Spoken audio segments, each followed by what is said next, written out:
Politik saja itu ternyata merupakan sebuah proses sosial yang sangat kompleks, dan ternyata itu juga dipengaruhi dari apa yang terjadi di dunia maya sana gitu ya. Dan polarisasi itu ternyata ikut mengorbankan generasi muda kita. Oke, menarik. Nah, tapi Bella, kita mau fokusnya ini kali ini kayaknya lebih ke isu apa nih? Ketahanan mental ya. Strategi apa sih yang bisa menurut Bella bisa kita lakukan nih biar anak-anak kita, anak muda, Gen Z, terutama anak-anak kita yang masih usia Gen Alpha, Gen Beta nih, Gen Alpha nih, gimana mereka bisa survive menghadapi tantangan zaman yang terdisrupsi ini? Mungkin saya sharing aja ya. Jadi saya sebagai orang tua tuh dari awal itu kegelisahan saya adalah apa sih program saya ini untuk mendidik anak.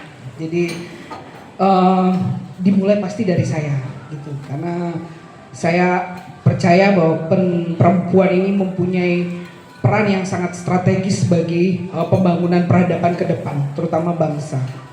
Nah, kegelisahan saya adalah jika memang banyak sekali kegelisahan karena tadi malam disinggung Gen Z itu menurutku sangat epik sekali. Dia mengatakan bahwa konstruksi sosial, segala bidang konstruksi sosial itu berpihak nggak pada kaitan karena dengan nilai kebangsaan, segala nilai konstruksi pada perempuan sehingga peradaban selanjutnya itu bagaimana gitu. Apakah kita akan menuju ke persatuan dan kesatuan itu pasti madrasah awalnya itu dari seorang perempuan menurut saya.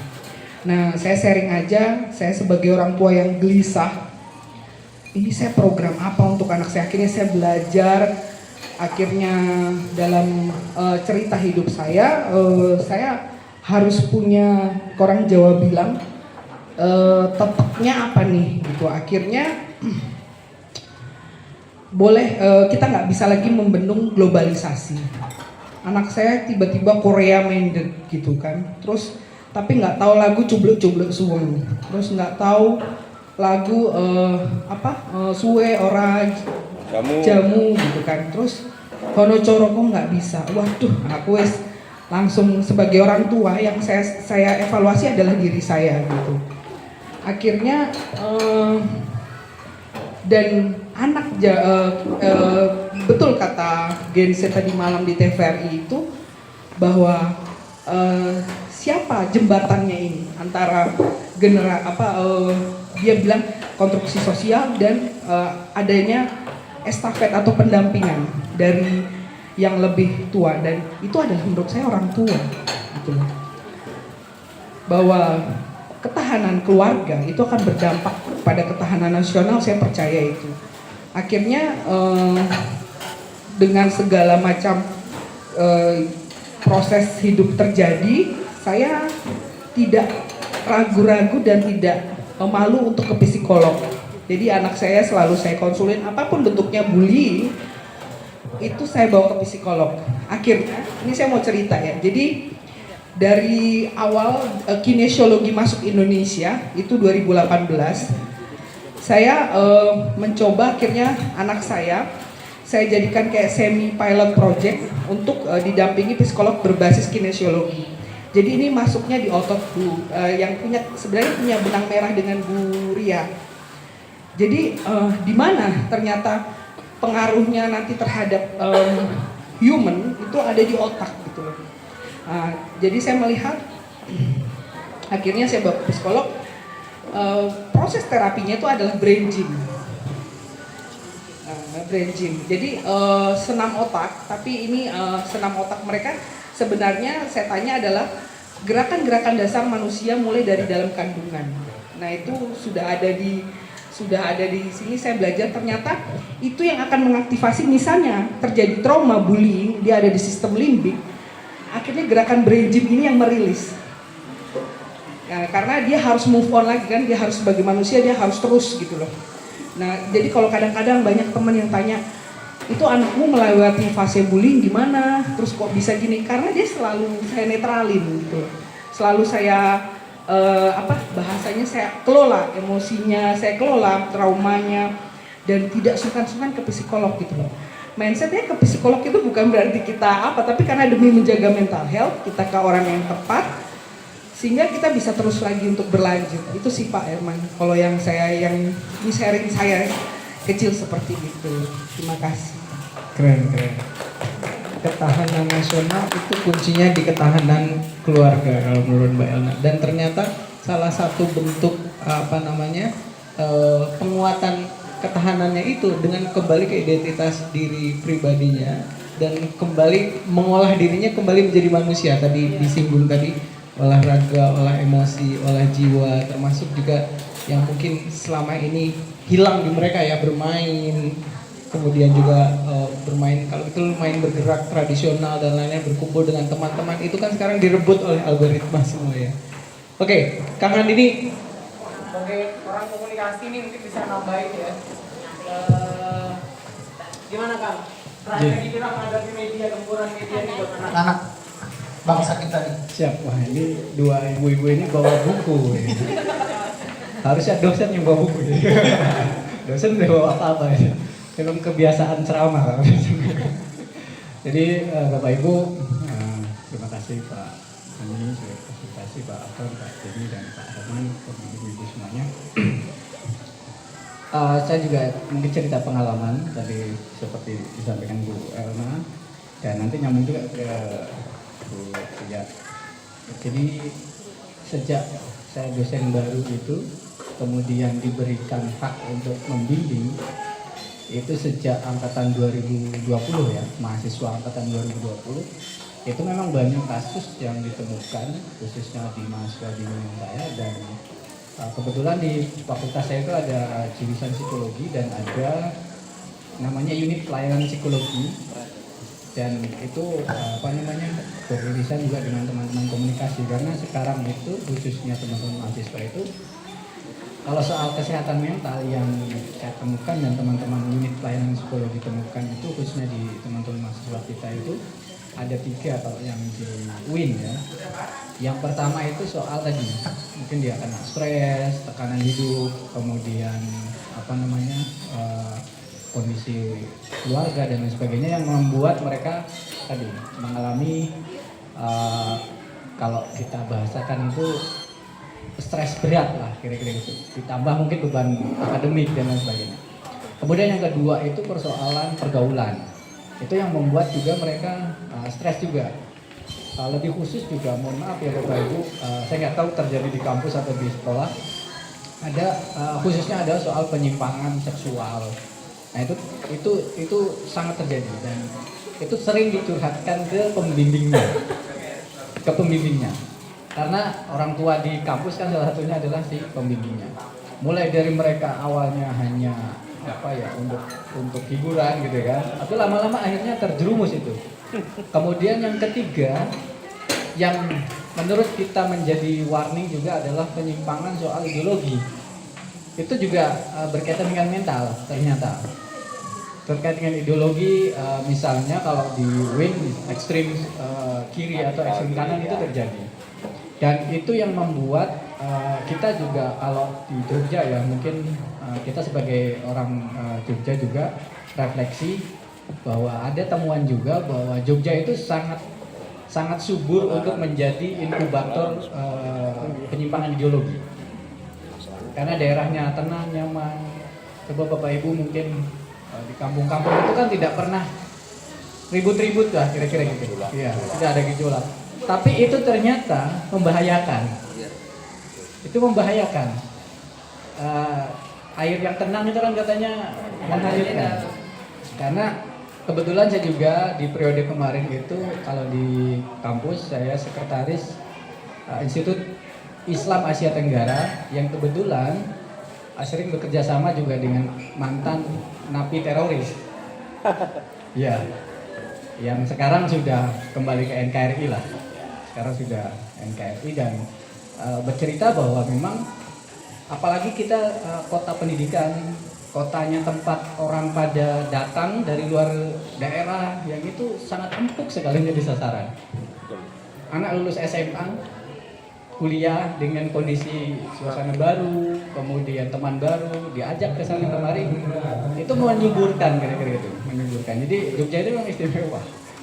Selain budayanya juga ada tadi penyimpangan ideologi yang menurut kami di institut itu ini juga sangat berbahaya. Jadi 3 hal itu Pak Herman yang saya temukan di kampus khususnya.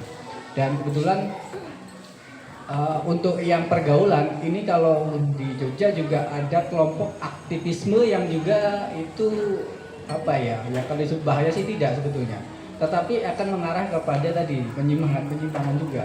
Aktivisme baik aktivis masjid misalnya, aktivis kelompok-kelompok diskusi yang itu juga berbahaya. Dan itu ternyata juga dipengaruhi oleh brand mental kayak gitu.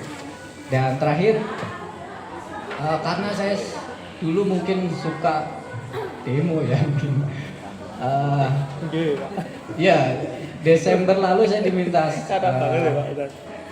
Setnek itu Sekretariat Negara untuk memberikan masukan kepada Setnek tentang bagaimana menghadapi demonstran, karena sekarang lagi banyak demo di istana, di patung kuda itu lagi banyak.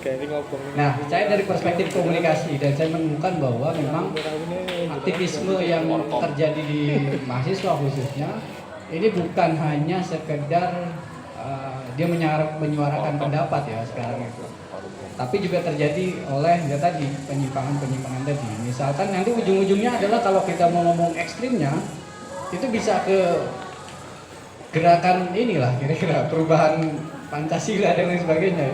Kalau ya kira-kira tapi saya rasa kalau di Jogja adalah yang deep tadi ya, gerakan bawah tanah itu yang perlu kita ini. Mungkin itu Kang Herman. Sedikit sharing saja beberapa hal yang saya kerjakan. Dan satu lagi termasuk tadi kalau ngomongin toleransi itu juga di Jogja bukan hanya sekedar toleransi antar umat beragama, ternyata toleransi antar umat seagama juga berbahaya juga itu, perlu dipupuk juga ternyata. Jadi antara mungkin kelompok mazhab A, B itu, nah ini juga berbahaya juga kalau tidak kita pupuk, khususnya untuk generasi muda, untuk generasi Z. Apalagi sekarang banyak akun-akun di TikTok maupun di banyak generasi Z kita itu belajar agama di TikTok. Ya. Ya kan? Tahu ilmu haid di TikTok. Iya. Di TikTok. Tahu fikih di TikTok ya. Nah, itu juga mungkin Pak ini sebagai pengamat dan pelaku media juga ada penelitian memang dari dosen kami yang di UIN, kebetulan lagi di University Malaya, bahwa sebagian besar anak muda kita belajar apapun itu, salah satunya belajar agama, itu lebih percaya media sosial daripada Ustaz. Ya, terima kasih. Terima kasih, kita kasih close dulu buat ini. Menarik nih, dari 3 bicara kita nih, kalau ditarik-tarik ternyata baliknya ke otak semua. Ternyata ini perang pemikiran sebenarnya. Pemikiran kita yang digempur dan anak-anak muda kita ini dikacaukan oleh algoritma tadi gitu ya. Nah ini oke, ini mungkin sebenarnya sudah ada beberapa solusi yang disampaikan tadi dari tiap-tiap bicara kita, tapi kita buka ruang diskusi. Silakan teman-teman kalau ingin berkomentar. Izin ya, Assalamualaikum warahmatullahi wabarakatuh. Waalaikumsalam. Terima kasih, tapi saya belum mau banyak bicara kalau belum syuting. Syuting. Nanti deh. Ini saya sayang kepada generasi muda ya, dari TK, SD, SMP, SMA, generasi Z itu terakhir saya sayang banget. Terus terang saya aktif di dunia digital IT itu semenjak saya dari China tahun 2023, menyedihkan, tapi saya harus ceritakan. Jadi ChatGPT atau apa itu kita nanya semua dijawab, tapi tim IT saya juga bisa juga buat seperti ChatGPT. Kalau saya iseng jawabannya saya bikin kacau. Jadi memang peran orang tua, guru, dosen tuh memang harus wajib, jangan dilepas. Makanya kemarin pas pertanyaan di TVRI saya bilang saya setuju tadi ada pendampingan, nggak bisa dilepas. Itu kalau kita lepas itu sama saja kita membunuh penerus bangsa ini secara pasti. Dan pengalaman saya pahit dulu, kenapa saya selamat kok teman saya nggak selamat? Jadi saya ngejawabnya dengan ilmu transcender ya. di luar jangkauan. Jadi memang spiritual tuh penting. Spiritual tuh penting. Makanya ucapan, pikiran tuh harus bagus semua. Jangan sampai kita mengizinkan hal-hal yang negatif masuk ke pikiran kita. Nah, mengawal anak-anak begitu. Jangan izinkan hal-hal yang negatif kamu tanam di pikiran kamu. Gak ada lingkungan luar diri kamu yang salah, kamunya yang salah karena kamu mengizinkan hal tersebut tertanam di pikiran kamu. Jadi ya, please sama-sama menjaga penerus bangsa kita dari TK, SD, SMP, SMA dan kuliah juga, bahwa jangan sampai mereka dibiarkan mencari sendiri ilmu, harus dibimbing, harus ada gurunya. Dan terima kasih guru-guru semua, dosen-dosen untuk mendampingi penerus kita. Itu aja. Jadi saya bisa, sekali lagi, kami bisa membuat aplikasi seperti ChatGPT. Dia menanya ke aplikasi kami, itu saya kondisikan jawabannya seenaknya saya gitu. Nggak ada teorinya, nggak ada datanya, saya bisa. Itu yang dibuat kita kacau, sehingga nanti suatu saat anak muda kita nggak percaya adanya Tuhan, bahaya. Itu yang mengerikan ya Pak. Ya, please yuk sama-sama pelan-pelan dan pasti. Yang penting kita jangan berhenti seperti kalau kita mengayuh sepeda. Kalau kita berhenti jatuh, tapi terus berkayu walaupun pelan tapi jalan terus gitu untuk mendampingi semua itu. Itu saja masukan saya. Terima kasih. Wassalamualaikum warahmatullahi wabarakatuh. Waalaikumsalam. Terima kasih Pak Denny. Udah bagus nih. Nanti ada istilah algoritma halal. Jadi yang dikonsumsi nih cek dulu nih mau masuk kotak halal apa enggak. Monggo. Ya, Assalamualaikum warahmatullahi wabarakatuh. Kita kasih proses ini gurunya banyak tokoh-tokoh bangsa termasuk Pak Anies ini dulu muridnya Bu. Maaf sebelumnya, terima kasih waktunya. Maaf semuanya, yang mungkin saya di sini saya sebenarnya minder ya karena banyak bertemu dengan orang-orang pintar yang saya kecil sekali di sini. Saya mungkin hanya penggembira aja, Mas Herman. Jadi melahirkan pemimpin besar. tapi terus saya ketemu dengan orang pintar ini jadi banyak pemikiran-pemikiran yang malah lebih seharus begini maju, tertantang untuk ketemu dengan orang-orang hebat ini gitu ya. Jadi saya mau sedikit menanggapi dari Mbak Ena masalah yang tadi anak zaman sekarang nggak ngerti jublak-jublak suwe orang jamu gitu ya. Karena di kurikulum sekolah negeri itu ada muatan lokal ya Mbak Elna, ada bahasa Jawa untuk muatan lokal, sehingga kalau di murid SMP itu dari kelas 7 sampai kelas 9 itu alhamdulillah diajarkan lagu itu. Dan saya tahu sendiri ketika mereka harus praktek menggunakan gagrag dan mereka harus menyanyikan lagu itu jublak-jublak suang sebagai bahan ujian praktek. Kemarin saya ikut mendampingi itu, mereka harus bisa menyanyikan lagu-lagu suwe ora jamu, jublak-jublak suang dan lain sebagainya untuk muatan lokal Yogyakarta dan daerah istimewa Yogyakarta. Nah untuk itu mungkin kalau tadi Mbak Elna ada sedikit gimana nanti kalau nggak ngerti lagu-lagu itu, ngertinya drakor, ngertinya film-film Cina gitu ya, itu mungkin selama masih ada kurikulum muatan lokal tidak khawatir.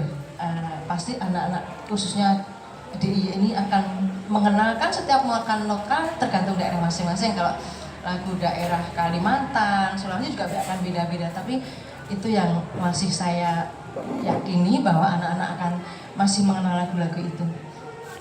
Kemudian satu lagi yang satu masih ganja juga. Kemarin waktu saya dapat ilmu dari Lemhanas itu saya langsung meskipun ketemunya hanya seminggu karena langsung SPD ya, ujian utama dan ini masih ujian sekolah, tapi masih ketemu 1 minggu itu saya masih mencoba untuk menerapkan yang siapa kita NKRI Pak, semuanya saya terapkan. Alhamdulillah anak senang sekali. Tapi sempat juga sedih karena ada salah satu siswa tuh ketika saya materi tentang NKRI itu, saya mencoba untuk bagaimana ketika besok ke depan ketika kalian sudah bekerja ada statement sanggup ditempatkan di seluruh Indonesia gitu kan, kalau orang mau kerja itu ya, mau entah itu dokter, entah itu dosen. Ternyata kok mereka jawabannya kok saya kok jadi sedih banget ya, karena anak-anak itu banyak kan saya nggak mau kalau harus keluar dari Jawa gitu. Jadi saya tuh, aduh kok gini jawabannya, satu kelas itu jawabannya hampir sebagian besar gedek-gedek gitu, nggak mau Bu gitu. Mungkin bayangan mereka mungkin masih SMP ya, sehingga masih untuk wawasannya mungkin masih kurang luas. Mungkin ketika nanti dia harus sudah selesai S1 mungkin baru terbuka. Ya itulah yang saya rasakan, tapi saya juga berusaha meyakinkan anak bahwa NKR ini harus kalian tetap pegang tuh, karena bagaimanapun nanti kalau yang tidak mau terus siapa nanti generasi yang akan datang. Itu saja dari saya, terima kasih. Terima kasih. Masih Ilham dulu ya, itu ke Bu. Baik, terima kasih. Mohon izin Bapak Ibu. Sebenarnya apa ya yang saya ungkapkan ini sebenarnya curhat dan pengalaman begitu ya, Bapak Ibu ya. Dari kemarin gitu saya mengamati, mendengarkan gitu. Ketika Bapak Ibu berdiskusi, baik itu ketika 11 hari dan selebihnya kita diskusi di luar itu, banyak hal yang saya terima, saya dapatkan begitu ya. Ini hal baru bagi saya. Saya sangat beruntung di antara Bapak Ibu semua begitu. Saya menghubungkan apa yang Bapak Ibu yang di depan tadi dari Bu Elna dan sampai Pak Hani. Emang sekarang ini saya kan di SD gitu dengan anak-anak setiap hari begitu. Pergeserannya luar biasa, terutama sikap, perilaku, kebiasaan tiap hari anak-anak itu luar biasa. Apa ya? Anak-anak sekarang itu mungkin nanti bisa ditambah sama Bu Dela juga. Itu kita satu lingkup begitu di SD gitu. Anak-anak itu kurang responsif kepada siapapun. Yang terjadi sekarang seperti itu. Kurang responsif terhadap gurunya. Jadi ketika dijelaskan, dia itu cuma mendengar, tapi nggak tahu otaknya kemana. Nggak fokus. Itu satu. Yang kedua, dia ketika dipanggil, itu nggak langsung, oh iya Pak, bagaimana? Enggak. Harus 3 kali. Itu yang terjadi sekarang di sekolah. Nggak tahu nanti di sekolah Bu Dela mungkin juga sama. Terus yang ketiga, anak-anak itu nggak mau tahu dengan lingkungannya. Dia suka dengan lingkungannya sendiri. Kalau main game ya sudah main game terus. Itu yang terjadi. Mungkin ini udah punya Bapak Ibu punya anak-anak ya. Mungkin juga terjadi seperti itu. Nggak tahu. Itu yang terjadi, yang sekarang terjadi seperti itu. Apa karena saya itu sering berpikir apa karena ini COVID? Apa penanganan orang tuanya salah? Atau hal yang lain? Itu yang baru saya gali. Karena luar biasa anak-anak sekarang itu. Jadi gurunya ngasih materi nggak pernah direspon. Bahkan mohon maaf Bapak Ibu, setingkat kelas 6 perkalian nggak ada yang hafal. Beneran itu terjadi itu. Perkalian tuh nggak bisa kelas 6. Bahkan kemarin terjadi di SMA nulis ada yang nggak bisa. Di SMA itu ada beritanya, sudah ada itu. Nah itu yang terjadi sekarang anak-anak itu. Terus yang mau saya pengen gitu Bapak Ibu, karena di sini Bapak Ibu saya rasa bisa menyuarakan ini. Setiap tahun Bapak Ibu atau setiap 5 tahun sekali ganti menteri, ganti kebijakan Bapak Ibu. Ya itulah kita sebagai guru itu bingung kurikulumnya itu loh. Ini nanti di bulan Juni kita ganti lagi kurikulum. Kita bingung sebagai guru itu, jujur bingung. Nah kemarin dengan Pak Nadiem gitu ya, kurikulumnya Merdeka. Wah, kita berbondong-bondong gitu. Nah, Merdeka nggak sinau ternyata anaknya, nggak mau belajar gitu. Wah itu yang repot juga. Sekarang ganti Pak AB, Pak Abdul Mukti, katanya deep learning, mendalam. Wah, itu gimana lagi? Susah lagi loh. Kita sebagai guru, ya mau tidak mau harus jalan. Tapi mohon maaf ini, ada beberapa guru itu nggak mau adaptasi. Nah itu yang menjadi kendala kita. Cuman mohon izin kepada Bapak Ibu semua, ayolah Bapak Ibu datang ke sekolah lah. Nah kasih materi apa dengan anak-anak. Goes to School lah, kita buat semacam ide Raple junior atau apa, monggo. Ayo, kemarin saya punya gagasan masuk ke PLS, pengenalan lingkungan sekolah. Dimulai dari kota Yogyakarta dulu aja lah. Dari sekolah saya monggo, saya siap. Kemarin saya sudah ngomong sama kepala sekolah, siap, akan saya dukung mas. Gitu, monggo Bapak Ibu, itu ide saya. Mari kalau Bapak Ibu berkenan besok bisa mengisi ke sekolah saya, begitu monggo. Bertemu dengan anak-anak, monggo, gitu ya. Dan saya siap untuk mensondingkan ke dinas pendidikan juga.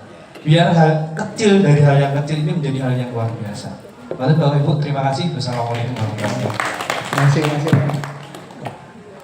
Real, apply for kids dan goes to school. Sepakat mas? Monggo Uni Meli, silakan. Ya, sebentar aja Pak. Bisa Mas Baik, Dandar. terima kasih. Kalau saya manggilnya Uda Herman karena kami sama-sama dari Padang. Ya, yang terhormat Pak Alton, yang terhormat dan kami banggakan Bapak Ibu hebat semuanya, grup NKRI Plus. Tepuk tangan untuk kita semua dulu ya. Ya, izin Bapak Ibu semua, saya sebenarnya datang ini memang sudah membuat ide seperti Mas Ilham. Saya sudah mencoba menginternalisasi Pak Alton karena saya dari kesehatan Bapak Ibu. Dari kesehatan saya berpikir apa sih yang bisa saya sumbangsihkan ide atau kegiatan yang orientasinya langsung ke mereka, langsung ke remajanya. Jadi kita tidak hanya konseptor, tetapi kita juga langsung seperti yang disampaikan Mas Ilham. Jadi pas. Jadi saya langsung relate dengan yang Mas Ilham. Nah, di sini saya mencoba Bapak Ibu nyambung apa yang disampaikan Bu Ria, Mbak Elna, Mas Handini, dan semuanya Pak Denny tadi pas banget, relate banget dengan apa yang ingin saya juga sudah ada di pikiran saya. Untuk kegiatan taplay kita tidak hanya di konseptor, tapi kita akan langsung menyentuh mereka. Kalau saya dari sisi kesehatan, saya mengusulkan yang pertama dari hasil SKI saat saya micro teaching, ini materi yang saya bawakan dan Mbak Ena langsung semangat, kita ayo berjuang Mbak, karena di pundak mereka lah 20 tahun ke depan generasi ini akan kita serahkan. Apa jadinya kalau ternyata Bapak Ibu dari hasil survei kesehatan Indonesia terbaru 2023, angka depresi itu terjadi di usia 15 sampai 24 tertinggi di Indonesia. Kita tidak tertinggi di Indonesia tapi tertinggi nasional. Tapi kalau untuk depresi Bapak Ibu kita tertinggi. Dan yang mengenaskan sekali, saya begitu minta waktu micro teaching itu saya minta data ke Dinas Kesehatan Provinsi DIY. Angka bunuh diri di Jogja, Sleman nomor 1 Bapak Ibu. Nah, ini saya langsung waduh. Padahal kami dari Bapolkes itu sudah melaksanakan beberapa pelatihan terkait kesehatan mental. Karena memang depresi ini jadi perhatian pemerintah. Dan di puskesmas di seluruh Sleman itu sudah ada psikolog. Mungkin belum menyasar. Saya tadi nanya ke Mbak Wulan, apakah pernah ada screening kesehatan jiwa di sekolah Mbak Wulan? Belum pernah. Nah, saya berpikir Bapak Ibu, jadi ada ibarat orang Padang bilang sekali merangkum dayung 2-3 pulau terlampaui. Jadi saya ingin mengajak Bapak Ibu, masuknya mungkin kita bisa ke pengabdian masyarakat. Saya mengusulkan minimal saya ingin nanti berkoordinasi dengan Dinas Kesehatan. Kalau bisa kita dengan Kesehatan DIY melalui Pak Lili dan Bu Utami, kemudian kerjasama juga dengan Dikporanya, kita akan melaksanakan ibaratnya screening untuk kesehatan mental remaja, terutama yang terkait depresi, minimal di sekolah yang ada alumni taplaynya, seperti yang Mas Ilham. Dan saya sampai bawa tesis saya Bapak Ibu ya. Ya, dari tesis saya 10 tahun yang lalu, saya itu meneliti tentang keakraban orang tua dengan remaja di 5 SMA di kota Jogja. Benar banget Mbak Elna. Ternyata Bapak Ibu, Pak ini benar, Pak Denny. Ternyata benar sekali, apapun bentuknya, itu kalau di rumahnya ada ketahanan keluarga, itu akan aman. Dan dari hasil penelitian saya, dari 200 remaja SMA waktu itu, anak yang menderita depresi karena tidak dekat dengan orang tuanya, anak yang tidak dekat dengan orang tuanya mempunyai kemungkinan 7 kali lebih besar menderita depresi dari anak yang dekat dengan orang tuanya. Jadi maksud saya kegiatan ini nanti kita bisa soundingkan dengan guru-guru di sekolah itu melalui kegiatan UKS kalau kami dari kesehatan. Maksudnya bisa di UKS. Jadi kita nggak usah muluk-muluk mau tingkat DIY, tapi minimal di sekolah yang dari 15 berarti SMP kelas 3 ya Bu Widya. SMP kelas 3 kita sudah bisa screening. Kemudian di SMA minimal yang ada alumni TAPLAI. Misalnya di kelompok NKRI saya sudah ngitung tadi malam. Jadi ada Mbak Ulang, ada Bu Widi, ada dan lain-lain. Bu Yeni, iya. Jadi minimal kita berbuat sesuatu untuk anak-anak kita sendiri. Sepakat Bapak Ibu? Sepakat. Oke. Nah, hasil penelitiannya, hasilnya kita screening itu Bapak Ibu bisa dijadikan penelitian. Sehingga dengan evidence base-nya itu kita bisa advokasi ke tingkat yang lebih tinggi. Nah, kalau kegiatan seperti ini saya rasa tidak hanya di grup NKRI, karena untuk DIY kita kan banyak Kulon Progo, Gunung Kidul, itu semua nanti bisa kita minta datanya di sekolah masing-masing. Jadi saya berpikir kalau kita punya data DIY minimal dari 20 SMA, 10 SMP itu akan kuat untuk advokasi ke di level provinsi. Kalau saya berpikirnya seperti itu udah Herman. Jadi ada yang memang oriented untuk anak remaja, jadi kita nggak cuma ngomong-ngomong doang. Kita betul-betul ini. Dan kita akan memberikan waktu untuk curhat session. Jadi kita akan undang psikolog setelah kita ngumpulin data. Nah itu nanti saya kebetulan dengan dinas kabupaten juga linknya kita sudah punya, dan kepala seksi dan kepala bidangnya kita juga sudah kenal. Jadi kalau saya idenya itu aja. Jadi kita tidak hanya sekedar konsep, tapi kita akan langsung sesuatu yang bisa kita sampaikan, kita lakukan untuk menyelamatkan generasi bangsa. Keren. Benar-benar NKRI on fire Pak Alton dan benar-benar NATO ya. Jadi ya nanti Pak Erna mau saya kasih satu ya. Rangkumannya, rangkuman hasil tes. Mas Dandan masih ingat ke Pak Denny kayaknya ke Saya nyambung sebentar ya. takut lupa. Oke. Pak Denny takut lupa. Oke Pak Denny, Pak Denny. Bismillahirrahmanirrahim nih. Saya sangat semangat ya. Saya sih bersedia Bu, kan anak muda ini kayaknya yang butuh role model. Jadi kita jangan hanya ke anaknya. Bagaimana orang tuanya diundang, nah sumbernya kita. Iya, betul Gitu. Pak. Free. Demi Allah, Ya, Pak. semangat. Ya tinggal Semangat, waktunya, Pak. gitu ya Mas ya. Ya. Jadi bagaimana strategi orang tua untuk mendidik generasi sekarang di digital, gitu judulnya. Ya, makasih. Mantap. Gimana nih Mas Dandan? Oke, ya. Tadi ada beberapa, terima kasih. Tapi ada beberapa tadi yang akan saya sampaikan sudah disampaikan, ya.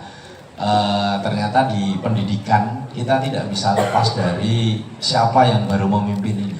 Ya. Jadi bukan hanya SD, SMP, SMA, kuliah pun sama. Kita juga kena imbasnya. Anak-anak tidak diperhatikan. Bahkan kita itu kan sekarang ada namanya boleh daring, boleh luring. Nah, tapi ada beberapa hal yang ini yang saya pegang untuk anak-anak. Kenapa saya nggak pernah mau daring?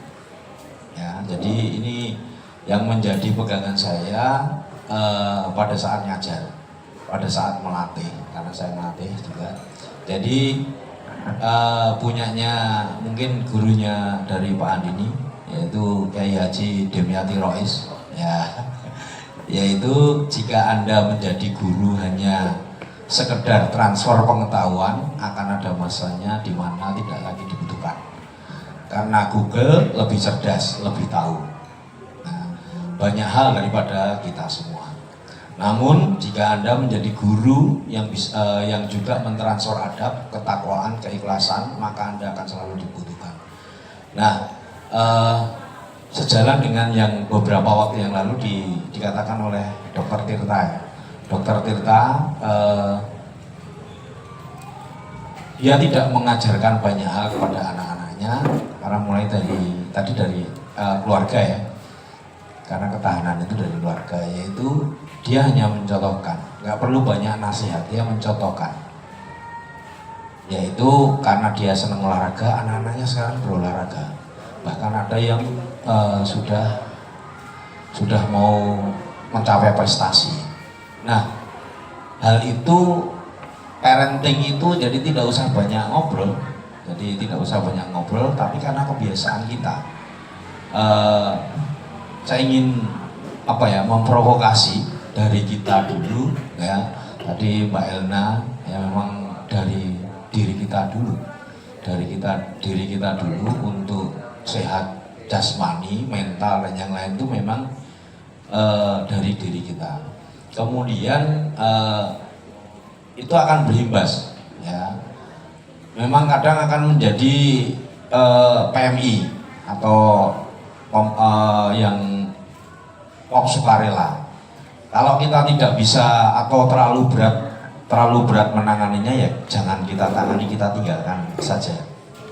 Seperti itu. Artinya bahwa sesuatu yang tadi benturannya aturan, benturannya itu ya sudah, kalau kita tidak bisa mewarnai di situ, ya biarkan diberikan yang lain.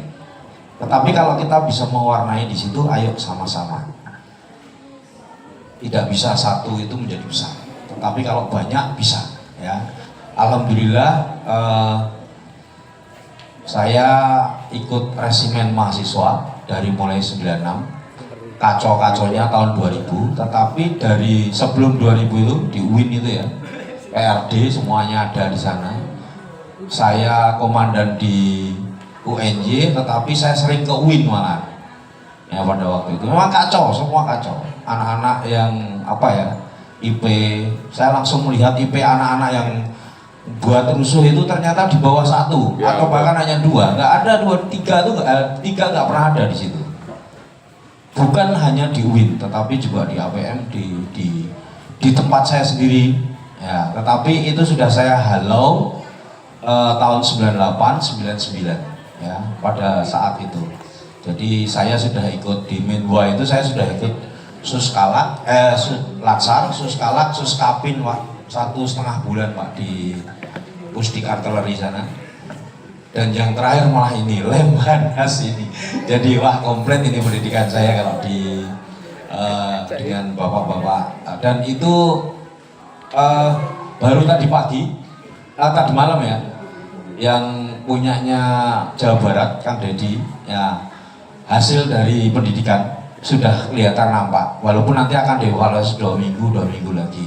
Tapi saya melihat dari keceriaan anak-anak, kemudian dari orang tuanya sudah terlihat. Nah, memang kami dulu punya misi semua itu dilaksanakan atau dibina, didisiplinkan, ditaplek. Walaupun mohon maaf ya, di tubuh TNI sendiri pun ada oknum-oknum yang bikin kita juga jengah, nggak enak. Tetapi nilai-nilai yang ditanamkan oleh penggawa-penggawa bangsa ini bisa ditularkan. Kalau tidak melalui bapak-bapak TNI langsung seperti Pak Anton, ya kita bisa turun karena ini untuk bangsa kita, ya. Jadi itu mungkin saran saya, karena dari awal memang dari keluarga, nggak bisa kita langsung ke ranah yang lebih besar kalau kita dari keluarga. Tapi keluarga pun ternyata kalau memang susah ya harus dibina orang lain, kalau tidak bisa kita bina sendiri. Nah itu harus dibina, bukan dibinasakan ya. Keluarga jangan dibinasakan. Nah itu, tetapi harus dibina oleh orang lain, ya. Kebetulan saya punya kakak yang anaknya SMP kemarin kena geng, bukan geng leader, tetapi dia ngegeng, akhirnya kelahi, yang berkelahi, kemudian korbannya dari langsung lapor polisi, akhirnya dibina sama polisi, dan sekarang anaknya nggak sekolah.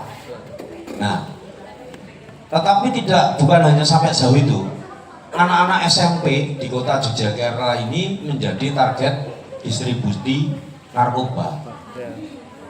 Dan saya sudah ngobrol dengan teman-teman Poltabes bahwa ayo Pak, ini memang nggak tahu bapak-bapak itu mendukung, tetapi ada sesuatu yang saya nggak tahu, mungkin bapak-bapak itu juga punya peran, saya nggak ngerti ya, tapi memang ada dukungan, ayo kalau mau. Nah oleh karena itu memang sasaran yang paling harus kita ini yang dari SD SMP, mungkin SMA, kalau Kang Deddy di SMA itu ya, kelihatan banget nakal apa tidaknya, itu karena terbentuk dari SD SMP ini, terutama SMP.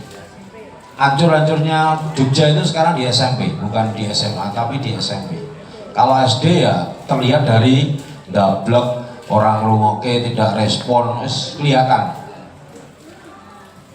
Anak itu ndablek itu bisa karena dia memikirkan hal yang lain, pinter dewi atau bagaimana. Saya juga banyak belajar juga dengan anak-anak. Sekarang anak-anak itu pinter ya, tidak takut, bahkan berani mengungkapkan pendapat, tetapi pendapatnya itu nyeleneh. Nah, itu yang nyeleneh ini yang mau diluruskan atau dimiringkan atau dibengkok sekalian atau dibelokkan sekalian. Terlalu mudah di Jogja itu karena toleransi terlalu tinggi ya dari pimpinan kita. Itu saja dari saya. Kalau mau, ayo sama-sama.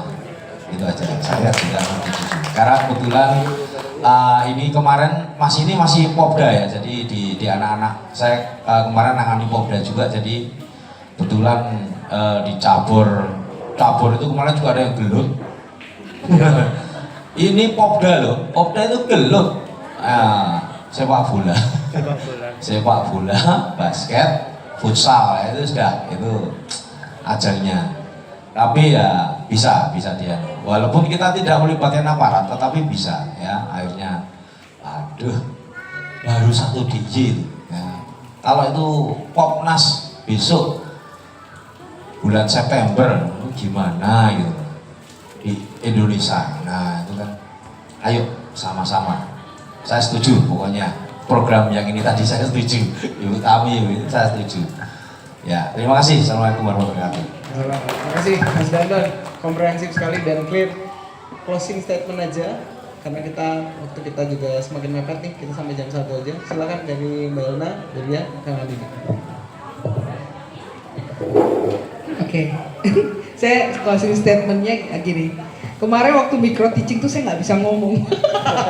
Jadi saya riset itu ternyata tadi menanggapi Mas Handini bahwa iya, ideologi itu di Jogja saya pernah meriset tentang anak Papua yang pro kemerdekaan. Itu dasarnya adalah sebenarnya kesehatan mental dan ditarik lagi itu adalah dari keluarga dan itu 90%. Itu yang saya dapatkan. Itu hanya satu isu. Bagaimana dengan isu lain yang di luar sana banyak sekali. Dengan mudah mereka mereduksi remaja Gen Z kita gitu loh. Di fase trauma itu dimanifestasi ke ideologi. Disitulah letak bekerjanya ideologi. Karena yang punya luka batin, ketahanan keluarganya rendah, disitulah masuk ideologi gitu Pak Andini. Jadi saya waktu micro teaching tuh ada Bu Eri, saya bingung mau ngomong gitu kan. Akhirnya saya sisa 7 menit saya nggak ngomong. Saya bilang, aduh Pak saya udah nggak bisa ngomong, ini riset saya Bapak baca sendiri. Jadi itu yang saya dapatkan, saya nggak bisa ngomong. Saya bilang, ini yang saya dapat karena waktu itu pesertanya mohon maaf semua dari aparat, jadi saya iya, jadi saya bilang ideologi di Jogja ini sangat mengerikan. Itu yang saya dapatkan juga, tidak hanya pro kemerdekaan, kanan dan kiri itu dari manifestasi dari luka batin itulah di situ masuk paham ideologi. Itu saja. Terima kasih. Jadi ini hal yang sangat urgent. Kesehatan mental itu urgent untuk ketahanan nasional. Terima kasih. Terima kasih, singkat saja saya menggarisbawahi dengan 3 kata kunci Mas Herman. Jadi kesehatan mental, kemudian generasinya Mbak Ayu begitu, dan kemudian interaksi mereka dengan orang tua maupun dengan pendidik. Nah, sebetulnya ini nyambung dengan rencana penulisan buku saya yang berikutnya. Saya menulis bersama dengan Dr. Santi yang adalah psikiater, sehingga ada banyak sekali bahan yang bisa kita tarik, dan kemudian nanti saya akan sambungkan dengan kegiatan kita bersama-sama. Tetapi sekali lagi konsepnya di sana, karena kalau kita bicara tentang kesehatan mental, maka kita juga bicara tentang kebahagiaan. Apakah itu di tempat kerja, apakah itu di tempat sekolah dan sebagainya. Nah, salah satu tambahan data adalah memang untuk WPH, Workplace Happiness. Ini memang teman-teman kalangan muda ini yang paling unhappy. Jadi dari data kami memang sangat menyedihkan sebenarnya, karena kemudian secara detail di dalamnya adalah teman-teman yang lebih muda ini secara load pekerjaan diberi terlalu banyak pekerjaan, tetapi kemudian tidak terlalu banyak reward yang mereka dapat. Mungkin itu poinnya, tapi sekali lagi saya berterima kasih sekali dan semua menjadi satu kesatuan, satu ide bersama untuk bisa lebih konkret untuk Oke, baik. Mengakhiri diskusi dari kami. Pertama, mohon izin Pak Alton, jadi Rabu besok kita jadwalkan ketemu dengan Pak Rektor, khususnya yang dari UIN. Itu akan, kami biasanya setiap tahun itu setelah ospek itu ada namanya sosialisasi pembelajaran, dan itu ada modulnya. Nah, rencana kami adalah kita akan memasukkan nilai-nilai kebangsaan dalam modul itu, dan mudah-mudahan di tahun ini langsung dipraktekkan. Dan kemudian di Juli nanti kami kebetulan di UIN itu kedatangan 29 kampus negeri Islam yang di bawah Kemenak untuk KKN Nusantara. Nah, di sana saya dengan Mbak Kalu dan Mas Juri dan Pak Agung dan Bu Lucy itu akan mengisi salah satu sesi juga adalah nilai-nilai kebangsaan. Jadi mereka sekitar 300 mahasiswa dari seluruh Indonesia akan kumpul di Jogja untuk KKN di Jogja. KKN-nya di Jogja. Jadi nilai itu Juli insya Allah. Jadi nanti juga akan nanti monggo Pak rawuhnya Bapak Ibu alumni Taplai untuk sama-sama kita mengisi ini anak-anak Nusantara ini untuk nilai kebangsaan. Yang mungkin terakhir, Mas Ilham, saya punya banyak mahasiswa yang bisa kita terjunkan ke sekolah. Kemudian Bu Meli, saya juga banyak mahasiswa yang bisa dibina oleh Bu Meli. Ya, artinya kita monggo diberdayakan atau dibina juga Bu. Kayaknya juga perlu binaan ini dari sisi kita. Betul, betul. Walaupun selama ini memang kita sudah sering sekali bolak-balik Pak Lili itu, Kesbangpol itu ke kami, ke UIN.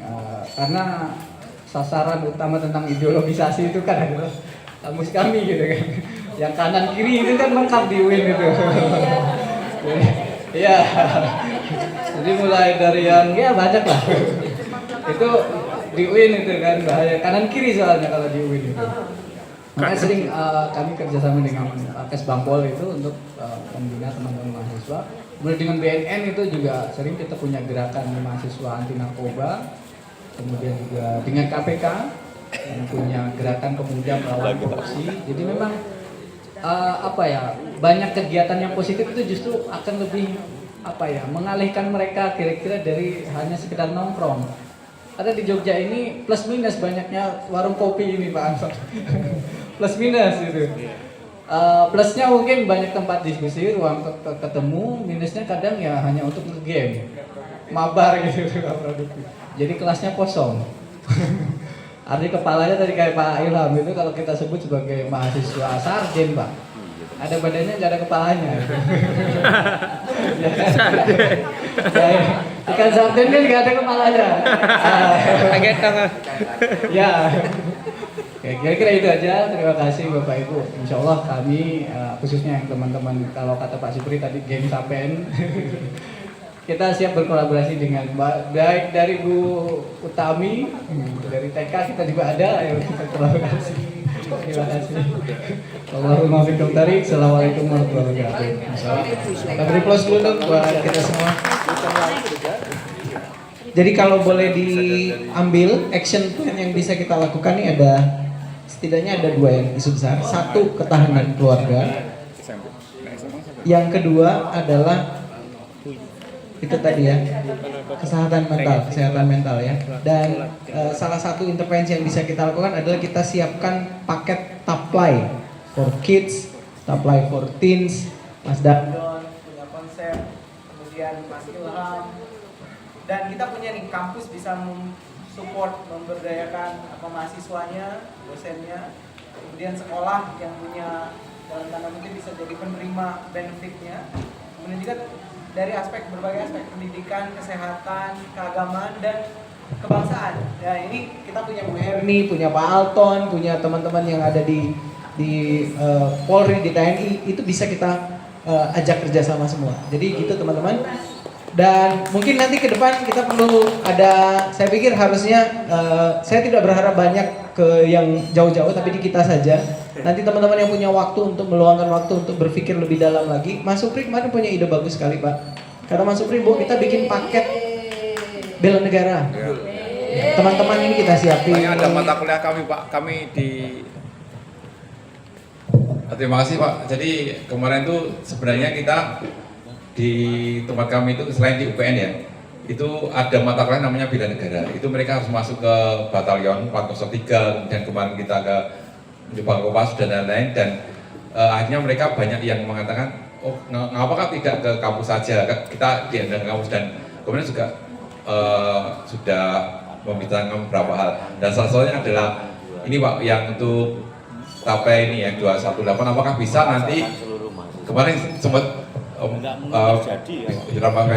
boleh nggak kita nyantupin logonya saja di untuk sertifikat, karena semua logo yang mahasiswa dapatkan itu pasti ada logo dari dalam tanda petik dari pertahanan gitu loh. Apakah kalau bisa kita cuma memberikan logo itu, ya kami akan memberikan 2 SKS itu loh, 2 SKS untuk bela negara itu kepada tim ini. Terima kasih Pak.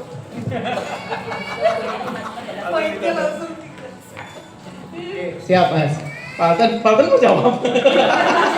Ditodong loh Pak. Udah dikasih.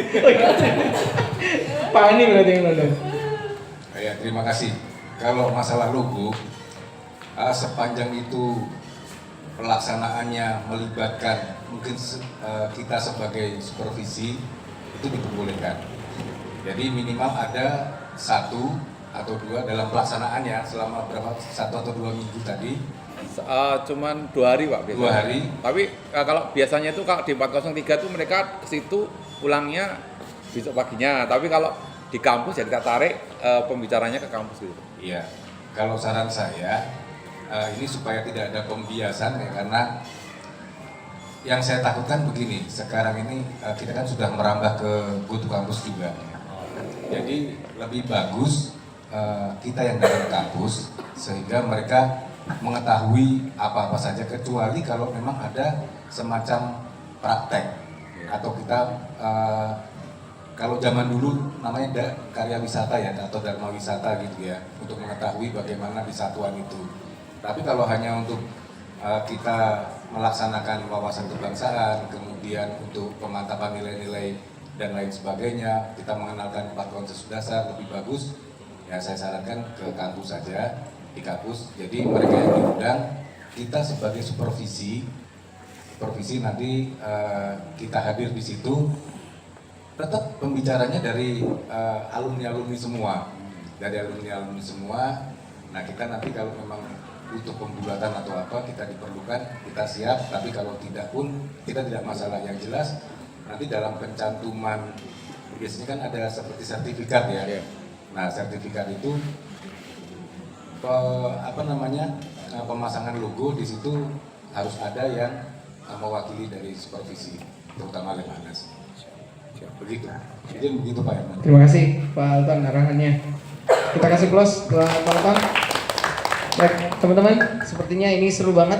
Yang jelas agenda kita terdekat tanggal 1 Juni hari lahir Pancasila, nanti kita akan ada di JCFM lagi insya Allah. Talk show. Ini talk show. Silakan teman-teman yang sudah. Oh terima kasih. Ini juga ada ide ya teman-teman semua. Jadi kemarin kita juga sempat ngobrol di kampus kan.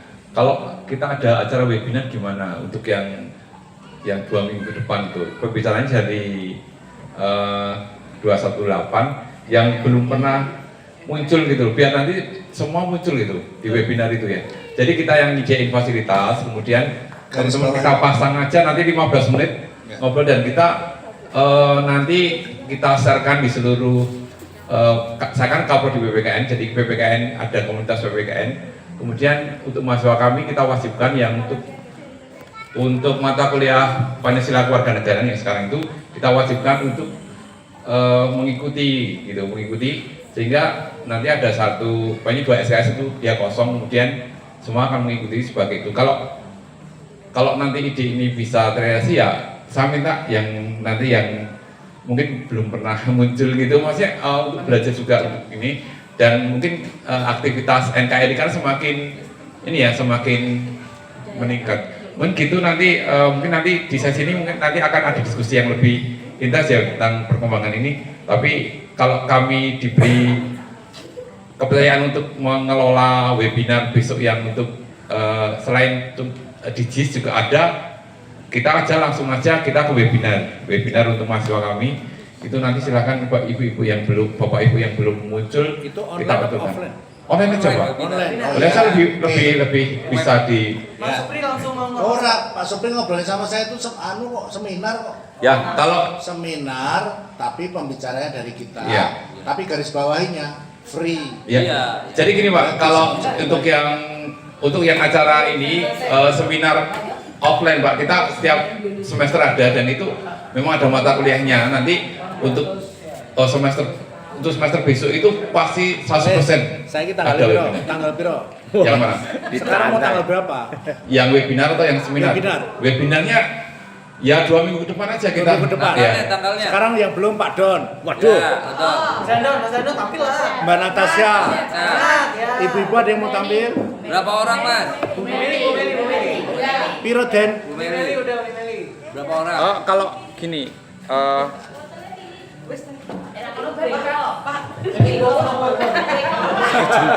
jadi gini Pak, Siap. Pokoknya Pak dan Pak siap. Perintah. Iya, kalau saya lebih kemarin berpikir karena ini Pancasila, ini kita nanti ngambil